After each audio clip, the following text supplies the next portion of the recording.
ฮ่ายสบายดีสวัสดีพ่อแม่พี่น้องFCมุ่งสุขุทุกคนยินดีต้อนรับเข้าสู่สองปูนาปูใจจ้ามื้อนี้กำลังงานกับห้องจ้าอยู่ห้องใหม่เนาะทุกคนปูนากำลังเลิกงานจ้ากับใกล้เติบอยู่เด้ย่างแต่ตลาดเมื่อห้องเนาะห้องวันปูนาปูใจเสาใหม่เนาะแล้วจะถ่ายเบิ่งเด้อทางเมื่อห้องปูนาปูใจนะทุกคน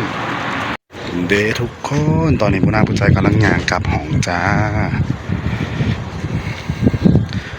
เป็นห้องแถวเนาะพี่น้องส่วนไม้มีแต่คนบ้านเฮาแหละมาอยู่แล้วก็อยู่ไกลกับคนหัวจักแน่ก็เลยว่าย้ายเขามาอยู่เนาะกำลังเลิกงานทุกคนเลิกงานบ่าย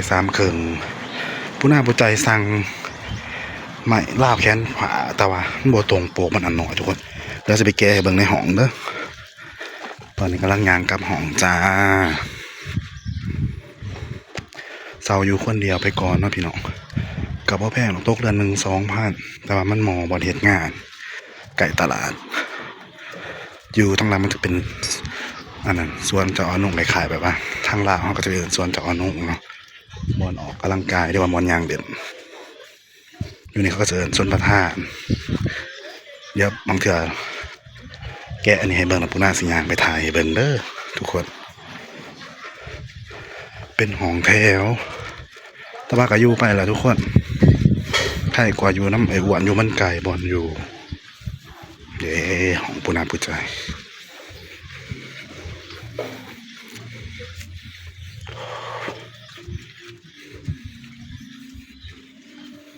ย่างมากกับไก่เติบเลยทุกคน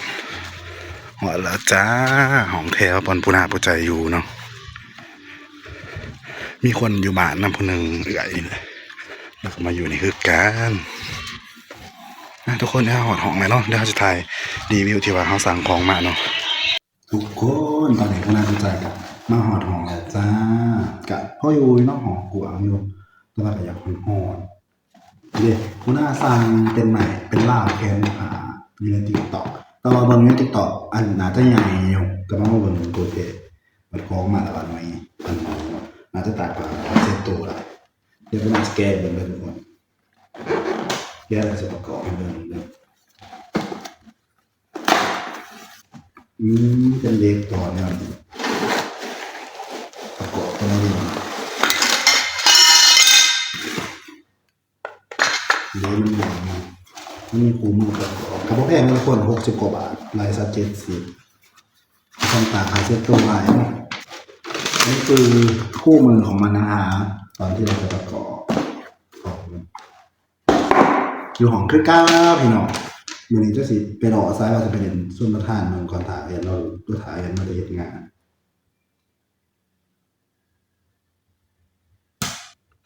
ที่เป็นอยู่บริเวณมันสิยังดอกมัน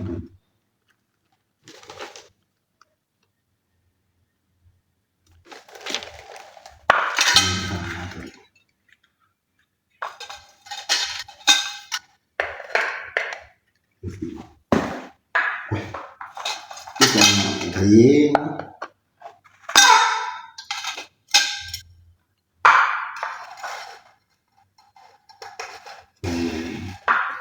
เสียเป็นเลยทุกคนอยากจะซ้อมคาแบบนี้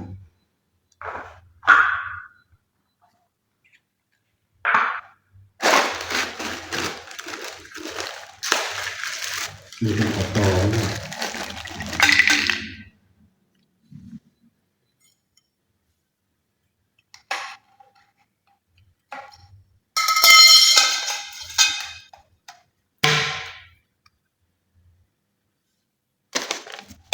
เดี๋ยวอ่านแล้วก็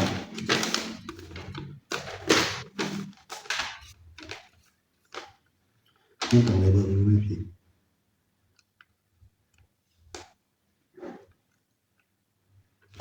ทุกคนจะประกอบเมืองไทยเบิ่งเด้อ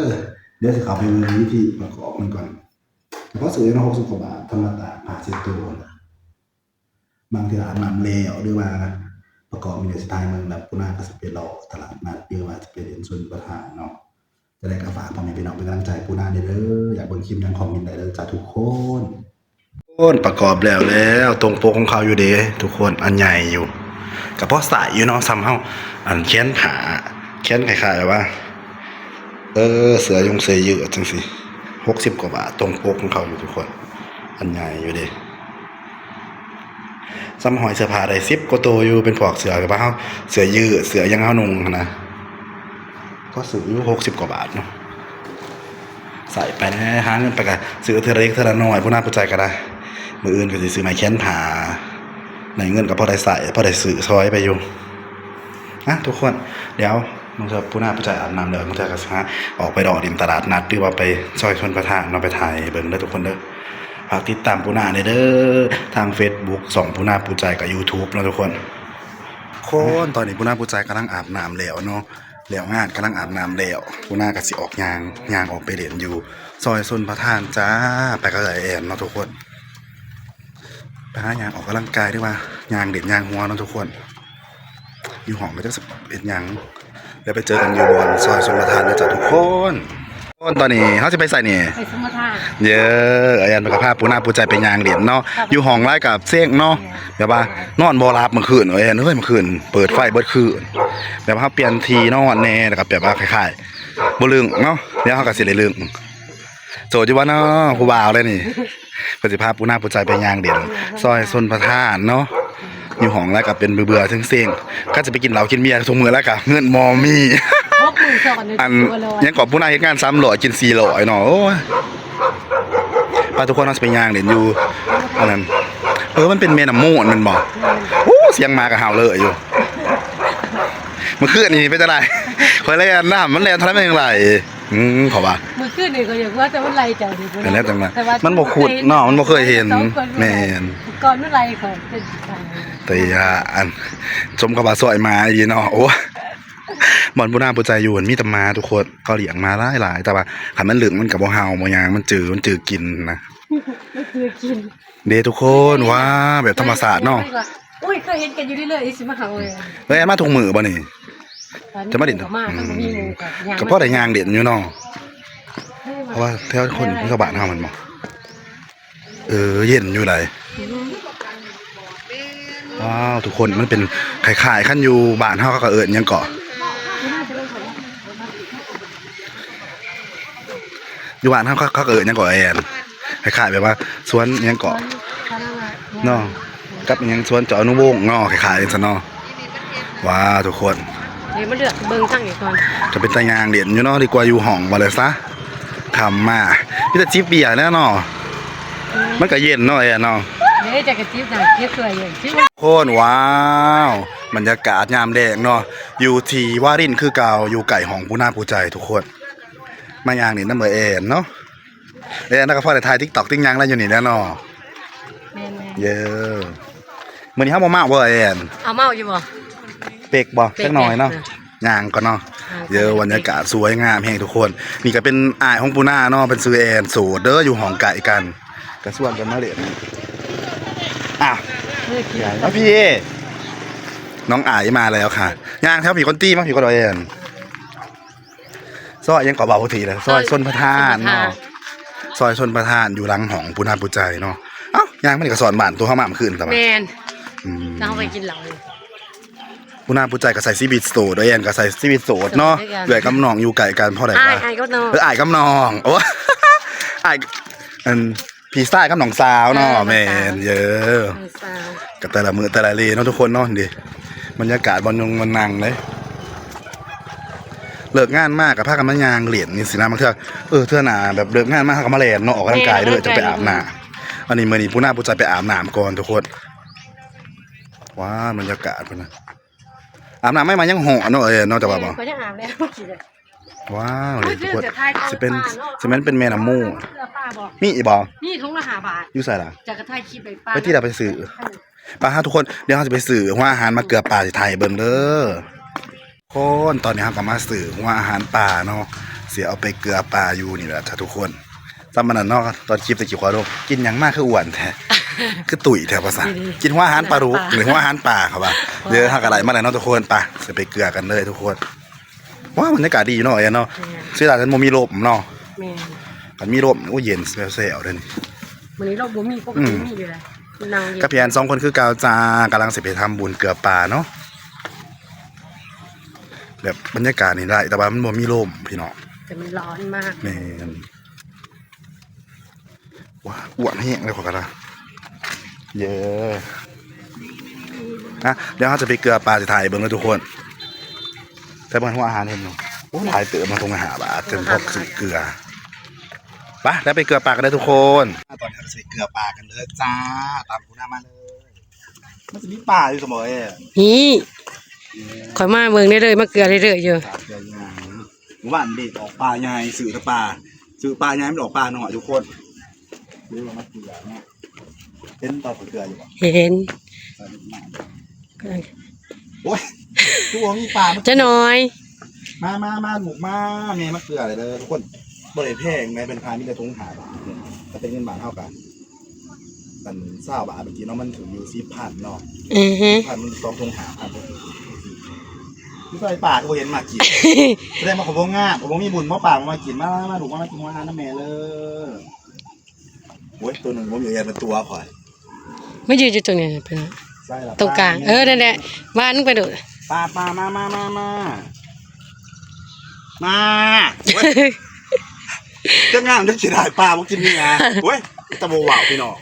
มาสตีมากินฟรีหัวโลดมาก็โมเห็นมาโมมาเว้ยป่าบ่มี นี่แสดงว่านี่เมื่อวานอยู่นี่เพื่อนหน้านี่ไปสิมาแล้วนี่เมื่อวานเอิญมูนมาอยู่นี่มากินปลาเลยลูกกินอาหารแสดงว่าต่อไปบ้านญี่ปุ่นไม่กลัวไปข้างโน้นดีไหมข้างโน้นแม่นตรงกลางอ่ะตอนข้างยางมาขอเกลือพี่จะเกลือถึงกลางตัวบักใหญ่ซ้ำข้าวโอ้ยไปก็ทุกคนตาเพราะท่านกินเงินก่อนมาทำงานมาจากเดี๋ยวมันก็มากินทุกคนจะถ่ายบางตอนนั้นเด้อไปหันผู้น้าผู้ใจเกลือปลาหมกกินเนาะแสดงว่าบุญมัวมีโอ้มาแมนอยู่หันปลาหมกขืนทุกคนก็ได้ไปเบิ่งเองนะเกลือเด้อมันมาเลยครับเดี๋ยวมันลอยมาล่ะแสดงว่ามันอยู่มันอยู่ผีเนาะเอ็น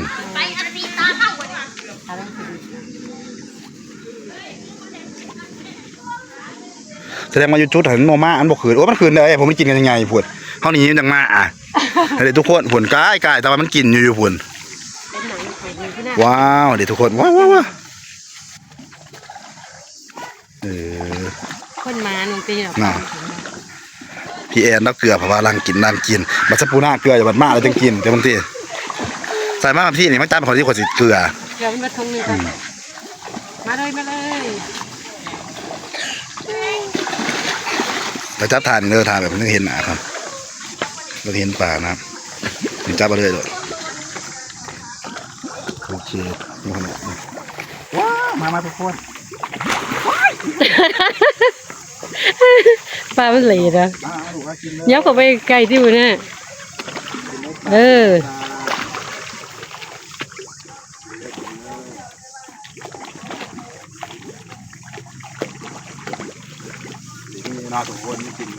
ยับไปอีกเดี๋ยวยับไปอีก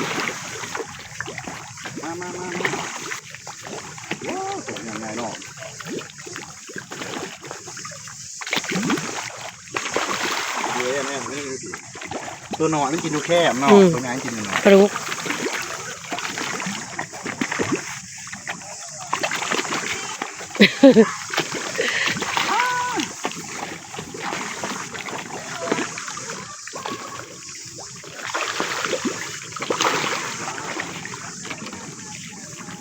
โอ้หลังจากเอาเกลือปลาเกลือยังเหลวเนาะกัสิมานางเมามอยกันเด่นกับเอ็น2 คนจ้า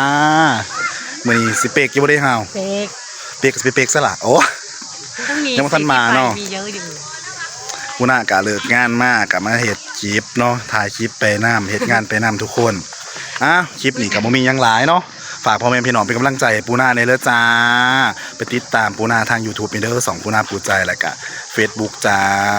ฝากเป็นกำลังใจให้ได้เลยพอกันใหม่คลิปหน้าสบายดีบ๊ายบายกัน